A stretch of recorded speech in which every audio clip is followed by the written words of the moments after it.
Watch this video. ভাই চুরি চুরি করতে এসে ধরা খাইছে, দেখুন কি অবস্থা হয় ধরা পড়ার পর। একটু বাড়িতে বইয়ের জ্বালা আর চুরি করতে যে ধরা পড়ার জ্বালা, সব মিলে জীবনটা অনেক বেদনার।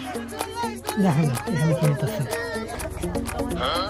দেখু গাড়িতে খেলা করতেছিল, দেখার জন্য যায় আর এরা গাড়ির উপরে বেশি খেলা করতেছে। ড্রাইভারও পাইতেছে, এখন শিখবি তার মজা, কারণ গাড়ির উপরে উঠছিস না, এখন শিখবি। নে এবার খেলা, খুব ইচ্ছা ছোট বাচ্চাদের মতো গাড়ির উপরে খেলা। দেখতে থাক।